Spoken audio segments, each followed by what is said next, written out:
Hi guys, welcome to the African Diaspora News channel. My name is Clarisse Ndinge and today I bring you guys another fresh news story from the continent of Africa. Another African is missing in the forests of Panama. Why? Because he was on his way trying to enter the United States of America illegally.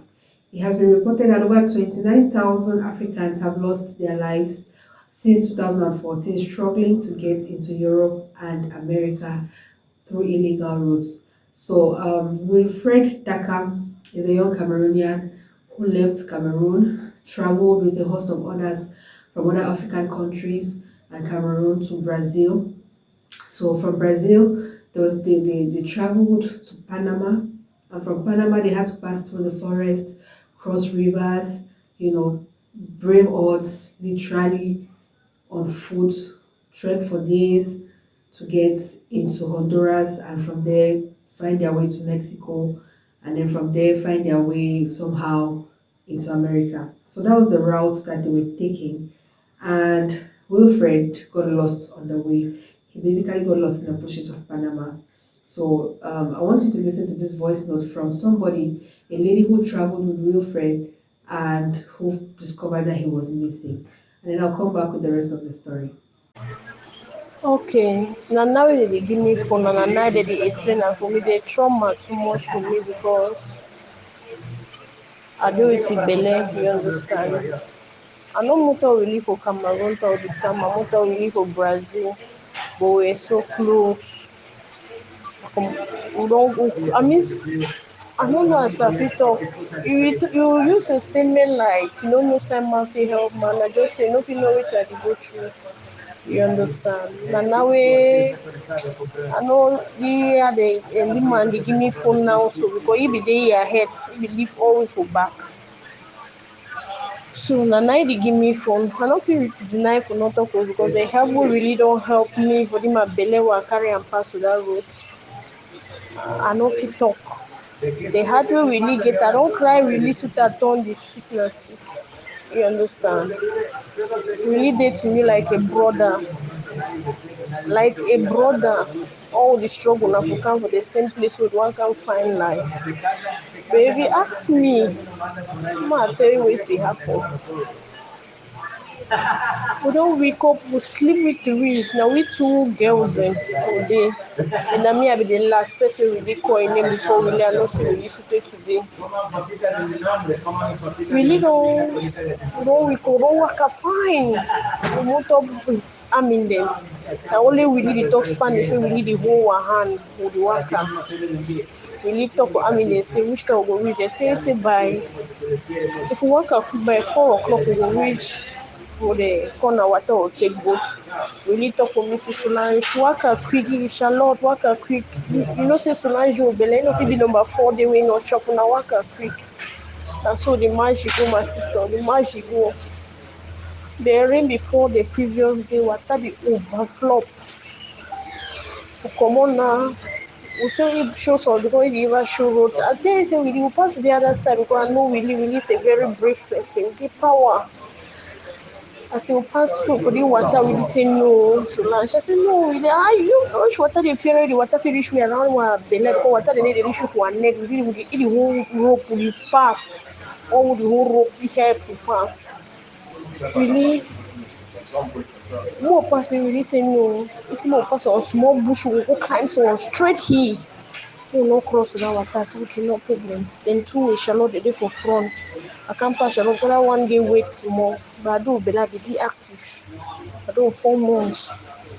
So you don't go super go climb that hill, calm down. As I tell you so my sister, I did a second man for a back. I can't reach now for play again for go down like rock. Where the slides gonna down deep hill. Maybe that be going down. I want hear hala Solange. I say really I pass her because na two road dey be dey. Oh Papa God. Na two road no be dey. I say I pass na for which road? He say pass anyone na all that so I hear for Winnie. At whole rope at the come down the come back. aga moto really back for corner water, very deep water dey for front, so water no shake, no nothing, water to dey quiet. I say Willie, I call her Willie, Willie and Willie, Willie, because they call me na Mommy Willie as my belly don't show no. They call me Mommy Willie. I say Willie, Willie, Willie, I call her Mommy Willie, Willie, Willie. And he answer, I don't know if my mom picking don't go poo. That Shalona they come for boss. So another white man with his brother, a woman. They can't dance with they can't finish. Me and Shalona she go corner water. What's how we did? Oh, she don't know. The man they go pass through, they go find road. One more they come back. They ask us, what's how we did? They shout really the whole bush really not dey. As so she know that's also my sister. Na so we no see really back there for corner near water. We no see really one eye. I mean, na thing that the only thing that we can I dey always work and directly behind Willie because I carry pikin no be that chop already can have 3 to 4 days. Na so we work her. We no see Willie so as I dey talk so and e just dey mystic for my eye. I no know wetin happen. I know say her water shake. We cry now, me and that girl don't cry for this soup. They say, one cry more, the bush people don't come pass. Say, so we remain for the bush. We cry now, carry Willie back. I carry one side for one side. We not fit climb that hill again, but because they say, run not do that. So if we climb back that hill, go down again. We say, we live now, if not prank, tell we. What they make we man picking the blue bloody whistle inside bush, blue and really know the that man say no. He held we not take me back for that hill. We climb back that hill. Oh God. We go down back. We cry. We not fit carry that we leave back because the heavy. We leave that we leave back for the. We charge and now move that passport. They were money to brand gather and say we'll take and work and we leave the control if they were boss.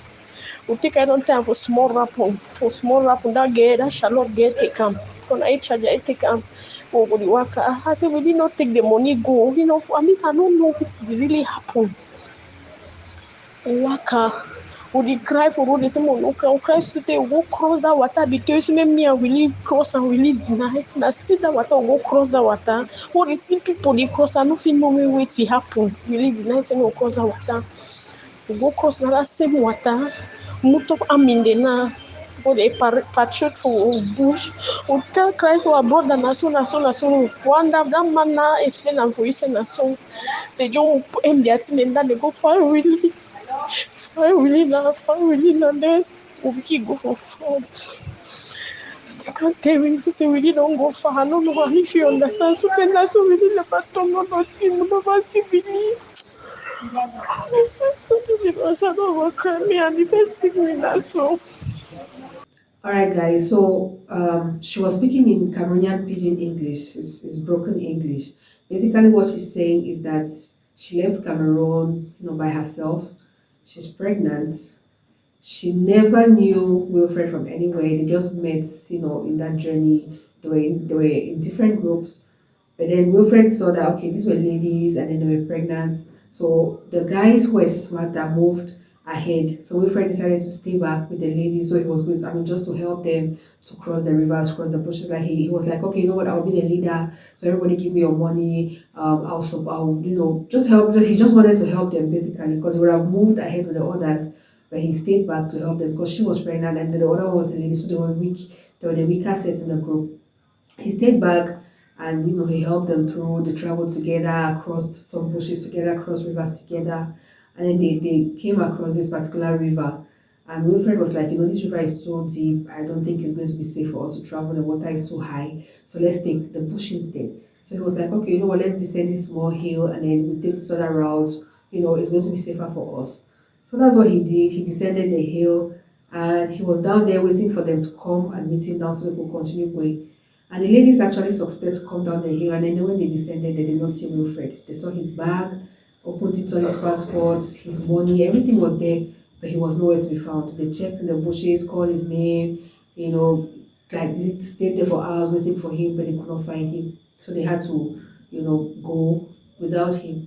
It has been over 2 weeks now, and they are still looking for Wilfred. They have not seen his corpse.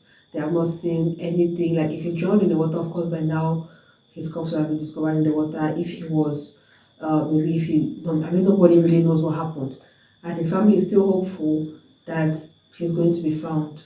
So this is one of the many stories of young Africans that die in this kind of situations, that lost their lives in this kind of situations. It is so sad that Africans have to go through this, or some Africans have to go through this, to in search for greener pastures. But when these things happen, is it the mentality that we blame? Because checking out, and when this Wilfred story was shared on some social media pages, some Africans were saying that this is actually the surest. I mean, somebody made a statement that this is the surest way to get into the United States of Africa, because if you try the other methods, you might never get a visa.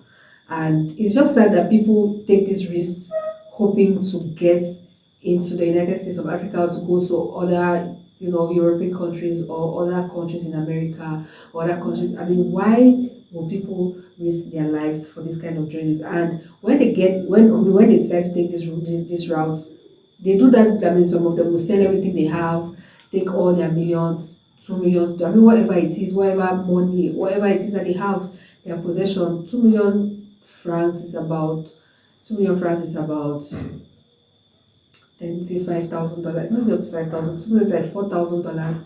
Some people travel like 4,000, $5,000, $6,000. That's money that some people would say you can use to start a business in Cameroon and survive. Why do people think that they have to travel out of the country to make it? What has given Africans that mentality that that's what they need to survive? Of course, it is harder here, but every country has its own challenges. And it's also true that some people take these illegal routes and they succeed. In America, Francis Ngannou is an example. He actually took this illegal route, passed through the bushes, the rivers, got into Mexico, got into the United States of America, and now he's living his dream as a champion in the mixed martial arts and sports domain. So it's confusing. We don't know if we should, what should we do? Should people give up on using these illegal routes to enter into the United States? Should people stay in Africa and build? I mean, just survive in the country. Because as long as people try to keep, I mean, people keep trying to use these illegal routes, they will keep losing their lives. So should we just accept, that this is a normal sacrifice for people to lose? This is their lives. What do we do? Should we advise them to stop doing this when they have seen people who have done it and have succeeded? So it's just a lot of things. It's a lot of things. And another possibility is that he could have been kidnapped, because in those forests there are some locals of those countries that know that that's what's going on. So they kidnapped Africans who take that route and ask for ransoms for their families. But as of now, Wilfred's family has not received any call for any ransom or anything. So his case is a rare case of an African who is missing like that, and several others lost their lives in the deserts, in waters, and nobody, their families even never get to know. They just never hear from them again. So, guys, what do you think about this? Do you think we should? I mean, what do you really think? Because it is confusing. We don't know who to blame. We don't know what to do. We don't know if we should encourage it, if we should discourage it. I mean, what do you think? Anyways, you'll see me next time for another fresh news story from the continent of Africa.